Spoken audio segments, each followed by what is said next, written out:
approach, a guttural scream and a succession of quick bangs rattle the door. Then, a low moan. Someone, or something, is having a bit of fun.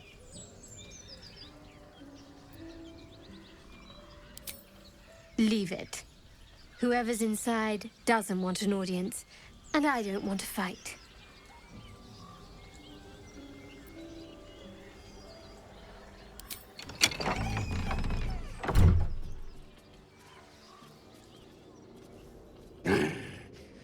What the hell are you doing?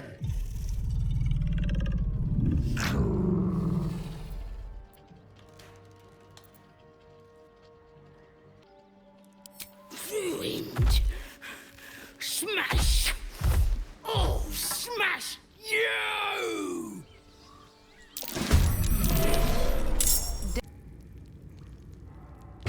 Speak your name. I do not know this name. If you are known to my master, step forward and declare yourself an ally.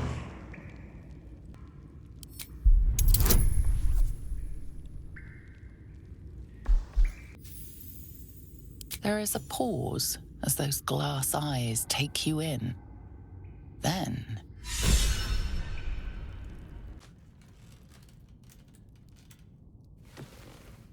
the book is locked tight with no visible keyhole, only an oval recess in the cover's mouth.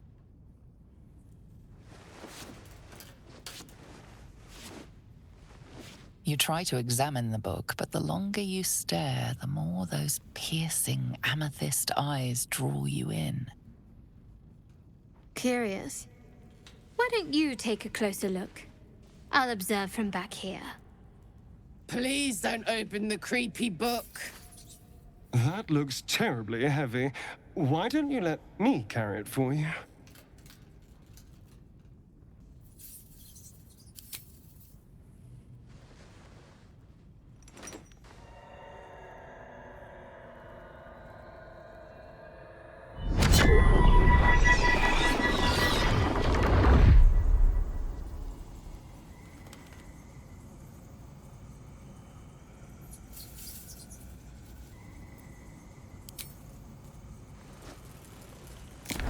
Excellent. You don't know what he read, but it had an effect. His eyes are hungry, but pained. Well, quite the page turner. I'll get back to it when I have more time to focus.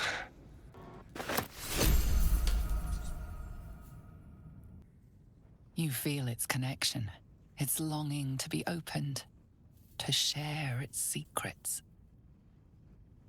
You open the book to the first page, with its shifting glyphs and strange whispers.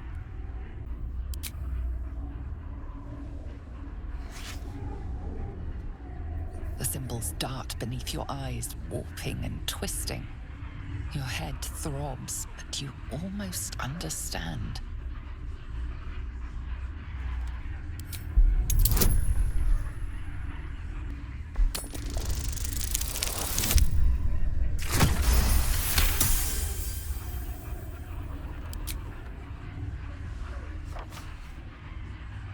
The world around you is gone.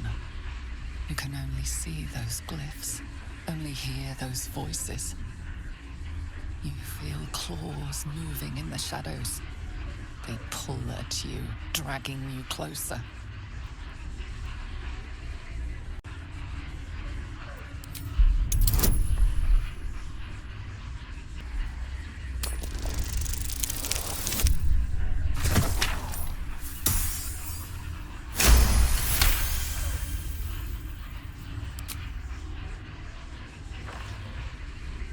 The glyphs scream, branding your mind with strange runes.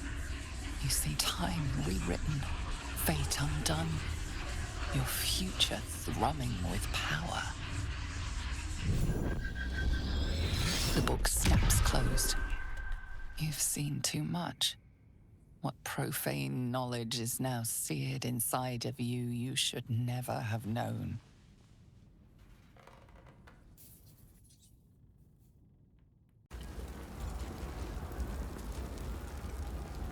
Seems like a good moment to talk. Keep pushing! Duke Ravengard could be inside. On count of 3. 1, 2. Ravengard? He's here. Yes! Now make yourself useful! Push, damn it! Push!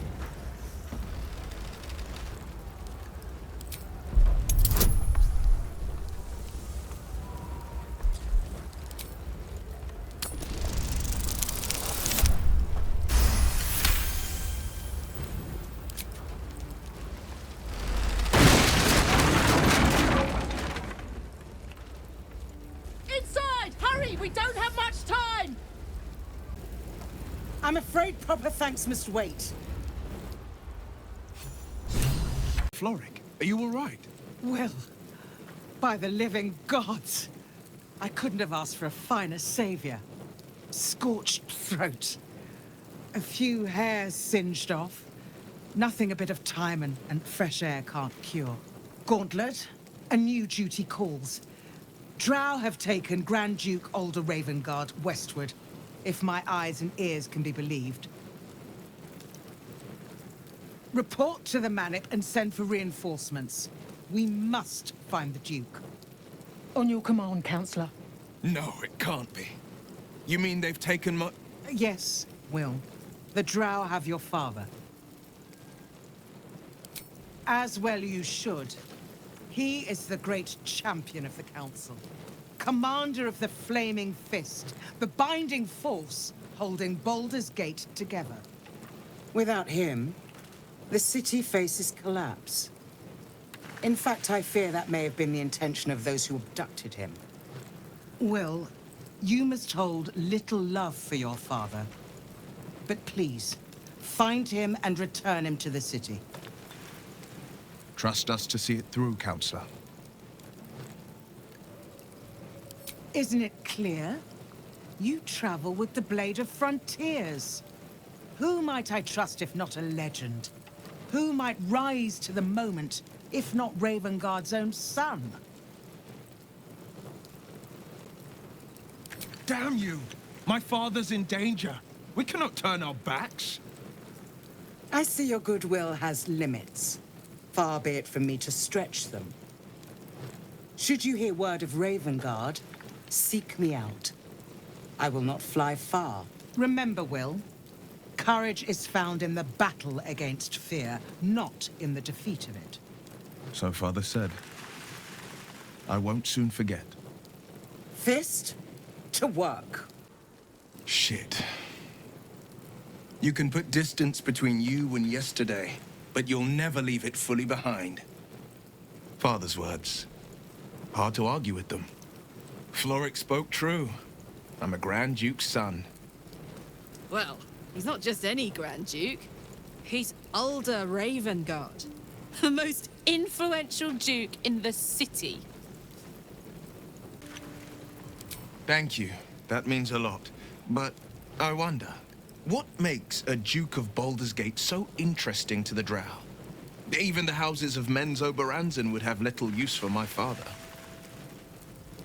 No, this is no Drow plot. These absolute nutters, these true souls are behind his abduction. His absence alone will sow chaos in the city. If they were to infect him, he could lead Baldur's Gate to ruin. All the more reason to find him. The Absolute has seized not just my father, but the future of the Sword Coast. I know, and you're right. When I look into a mirror, I see two faces. I see the Blade of Frontiers, a man hunting the fiends who prey on the weak and claw at the coast. And I see Wyll Ravengard, a memory of a memory. A man who belongs to the past. I wanted you to know the Blade, not the shadow he left behind. Swarming all over the bridge. I don't know what they want, but it can't be good. I'm going to find another way around. You ought to do the same. I doubt a fight against them would go your way. Nobody. Just another harassing fool trying to stay alive. There's plenty of us around. I go my own way. Alone. Rag. That's it. I'm getting out of here. Drop your weapons! I'll feed your innards to the ants before I do that, Istik. This is your last chance! No, look up. That was your last chance, Istik. Now burn!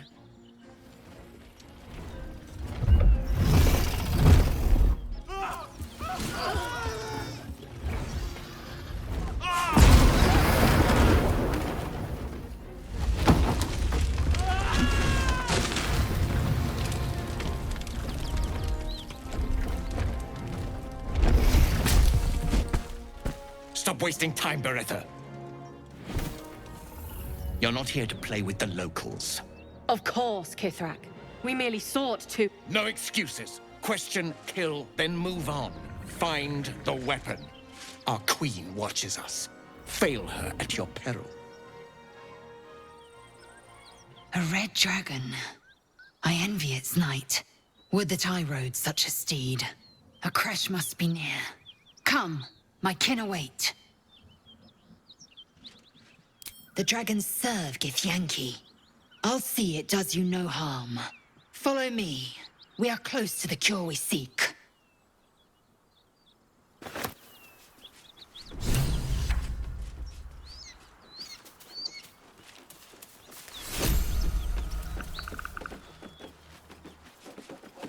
Kithrak, we must speak.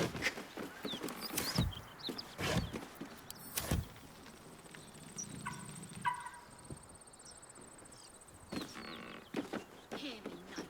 I must. It is not your time to speak. Ryder, my time is short. Lead me to... Shh, shh, shh. Such a familiar tone. Were I not merciful, I would slice the skin clean from your meat. Yet you are not bleeding. For I am nothing if not merciful. Your name, child.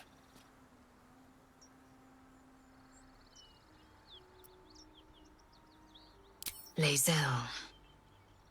Lae'zel. Proud. Regal, even. You will call me Gestil Kithrak. Voss, Knight Supreme. The Queen's silver, the Queen's sword. I am who you say. A Geich vessel has fallen from the sky, Lae'zel. Thieves aboard have taken a weapon most precious. It is polyhedric in shape and inscribed with the sacred runes of our people. You suddenly feel a strange anxiety take hold. Not your own, but that of the artifact you carry.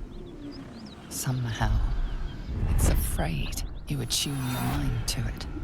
The artifact does not want to part from you. It does not want to fall into the Gith Raiders' hands. Take word to your creche. You are to join our search. Speak up, child. Affirm your mandate.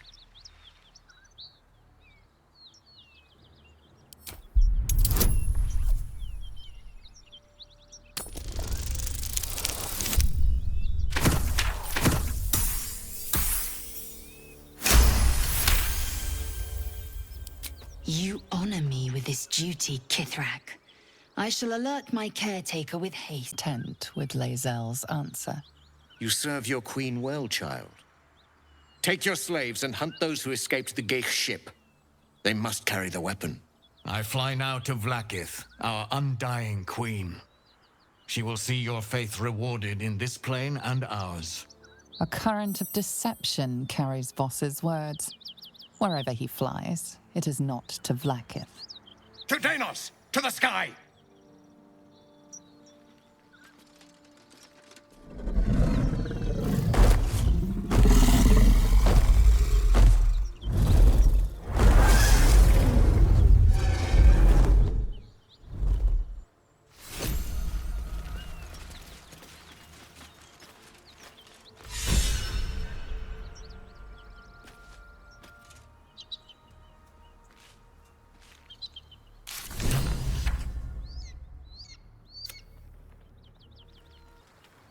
Damn it all!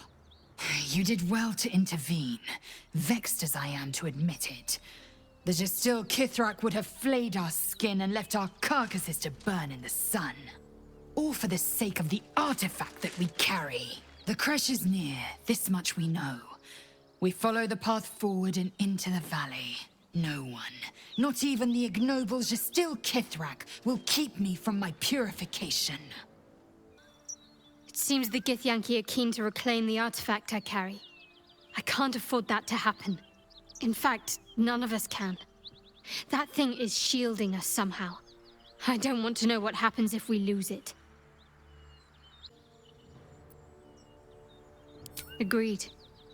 There's not much we can do but press forward.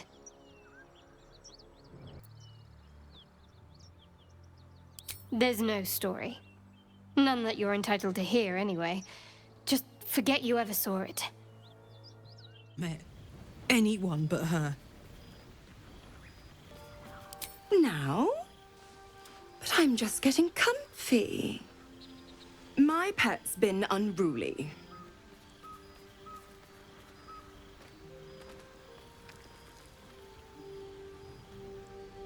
And his leash needs a yank. We had a deal, Wyll. But Karlach's still breathing. I've taken more pleasant shits than you, Mizora. And at least those can be buried after. That's no kind of talk for a lady.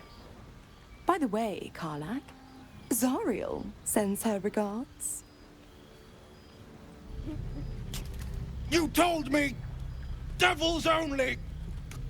She's a tiefling, not a monster! How precious. The little pupster's found his bark. Clause G, Section 9. Target shall be limited to the infernal, the demonic, the heartless, and the soulless. Karlach meets the criteria by virtue of having no heart. Don't you worry. That ship has long sailed the Styx. But a defiant pup must still pay his price. To wit.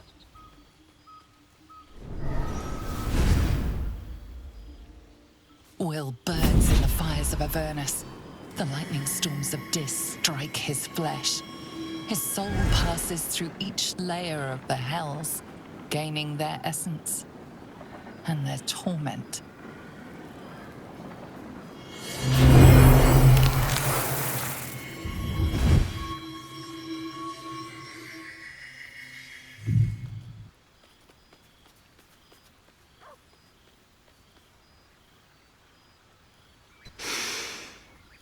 That's better. What the hells have you done? A promise broken, a price paid. You know the terms. Get used to the new form, pet. There's no going back. Some magic even I can't undo. Now, let's see how the frontiers fare without their precious blade. Karlach, keep an eye on him, would you? I'll be keeping mine on you. Oh, and Wyll, don't forget, our pact still stands. Ta-ta.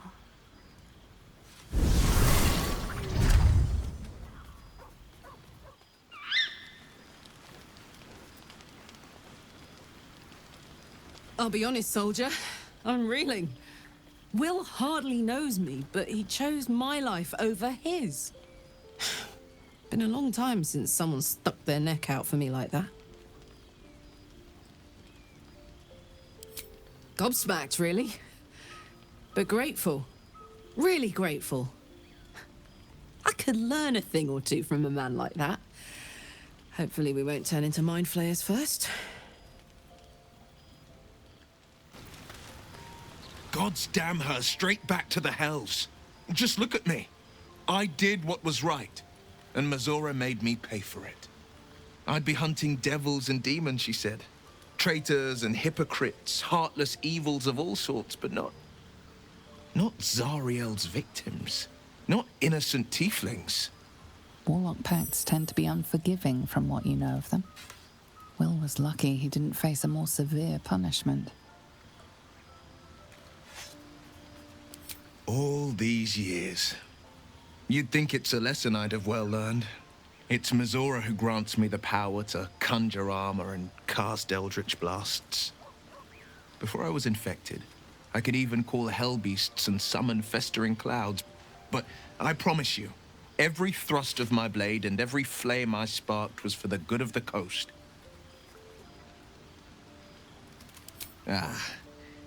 The one little question that put me out of house and home.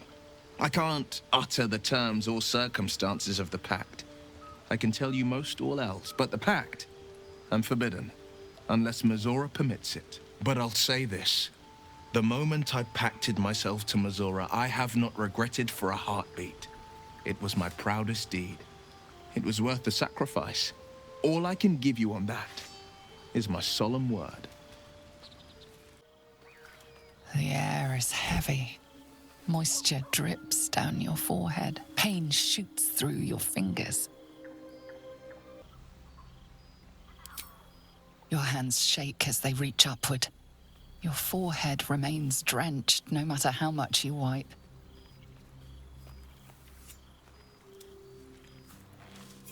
Chukil Gate Vlakith Mazathok! Can you feel it crawling through you? Tendrils squirming in your chest, gripping your heart, piercing your belly. Your bones popping, your flesh swelling. I can. I see it in you.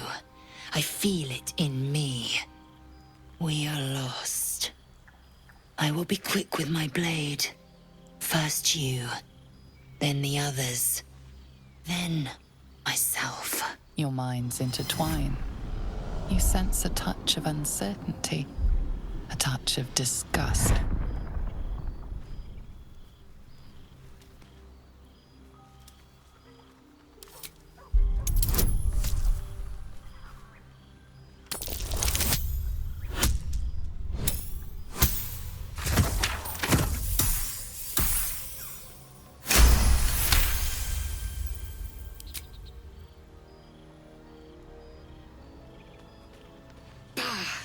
I cannot trust my own mind. So it seems I must trust yours. I will wait. But know this. I am watching. If the sickness does not pass come dawn, I will end us all.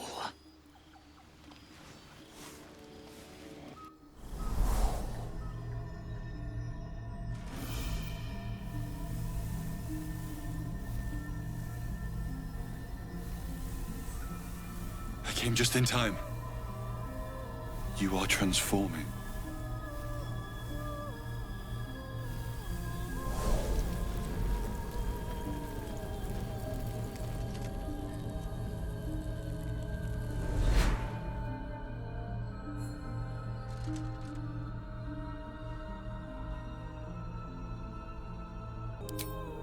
Yes, you have. I saved you before.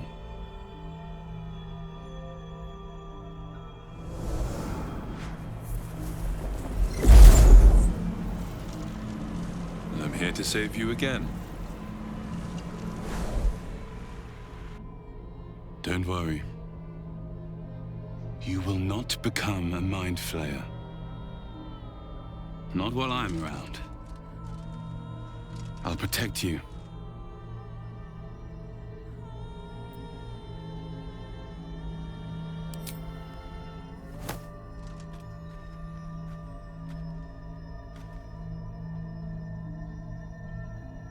We haven't much time, so listen closely.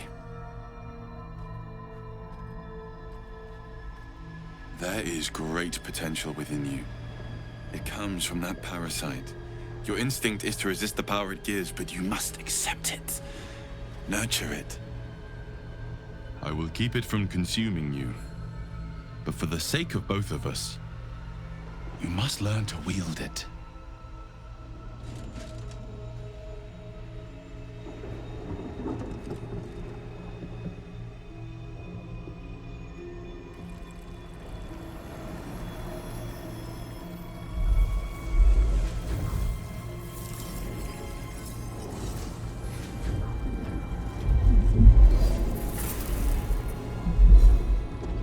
fight for the fate of Faerun.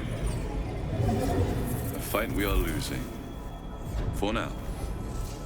You can change that. But only if you embrace your potential.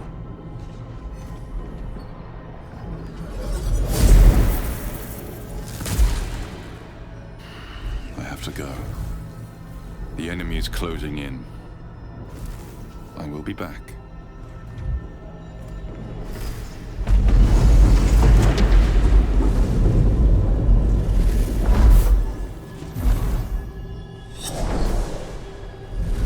Wake now. You'll feel better. I promise.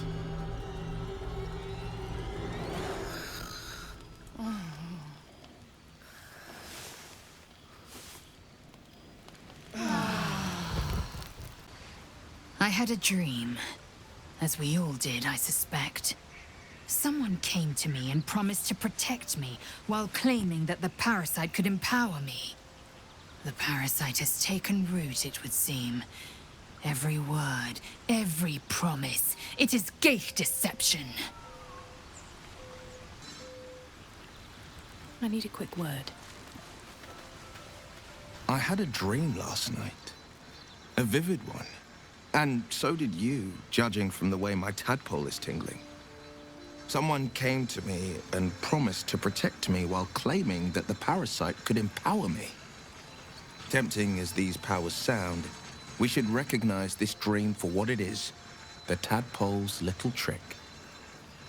No good ever came from trusting honey-tongued strangers conjured up by illithid worms. Well said. This dream figure is no friend to us. My father once said, one does not pursue a champion's life. One merely answers its call. So it was for me. After my exile, I was hunting near the Cloakwood. I heard a child crying out from a lone farmstead. I found him in the fields, flanked by goblins. His mother's corpse bled into the soil next to him. I don't remember much of the battle, but I remember drying the boy's tears after. Proud? No. Angry. Angry at the monsters preying on innocents. Angry at the so-called good gods for tolerating the cruelty of the evil. Angry at myself that it took so long for me to see the coast suffering. The frontiers demanded a blade, and so I heeded. And it's nice to meet someone of your talents. Having a worm wriggling in my skull didn't instill much confidence in the days ahead. With you as my ally, the future looks a little less daunting. A most vicious one, in fact. It's made from pure bloodstone, carved from the Galena Mountains just north of the Moonsea. A reminder that sometimes blood must be shed and sacrifices must be made. But that story is reserved for lifetime friends and calmer days. By all means. Not so enchanting as you'd think. The Portiers, the Caldwells, they were the blue bloods hosting the fancy balls and drinking from gold goblets. Father's the son of a blacksmith, born with barely a coin in the coffers. He made a name for himself among the Flaming Fist. Brave as Balduran, stubborn as a deep Rothay. Daring, outspoken, but hardly posh. I spent more time dueling with Father than I did rubbing elbows with lords. Not to say I didn't develop a taste for good wine and a talent for courtly dance. Yes and no. Father taught me the 4 pillars of power. Courage, insight, strategy, justice. He reckoned I'd follow in his footsteps. First as a fist marshal, then as a duke. Vanquish evil, maintain order, save the world. But a duke makes bedfellows with more monsters than he slays. Father called it diplomacy. I called it hypocrisy. In the frontiers, there is no posturing, no diplomacy. I slay monsters, I don't consort with them. Well, not when I can avoid it. had the strangest dream last night. There was a visitor promising me protection and all sorts of delicious powers from the parasites in our heads. Given our shared affliction, I suppose you had a similar dream. Excellent. Now we can see what these tadpoles can do for us.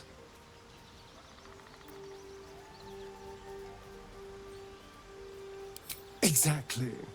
Waste not, want not. Even when it comes to mind flayer parasites. Now, was there anything else? I had a wild dream last night. This beautiful entity came to me, promised to protect me, told me the parasite in our heads could give us power. Sounds like it. What did you make of it? Seems risky, if you ask me. Couldn't help getting stuck with the tadpole, but taking favors from it? Spooky. Did you have any strange dreams of late? Vivid ones? Damn. I was hoping my imagination had gotten the better of me. But this must be something more. This dream companion wanted me to use the tadpole, use its power. Whoever it was claimed to be an ally, but I don't know. It seems like we can't escape this mess, in the waking world or otherwise. Not quite myself just yet. I had the strangest dream last night. A visitor came to me. A vision of unparalleled beauty and power. She told me she was watching over me, protecting me, and that our tadpoles could prove beneficial if we embrace what powers they have to offer. An uncanny apparition. Not entirely sure what to make of it. Very curious. In all my readings on the effects of illithid parasites, I've never come across any accounts of correlating dreams between infected parties. Another unique quality of our predicament, perhaps. Are you inclined to take these visitors at their word? If so, we have far more to learn about the powers at play here. Our ignorance as to the exact nature and intent of our saviors is hardly cause for celebration. I hope your confidence proves well-founded. God knows we could use all the help we can get.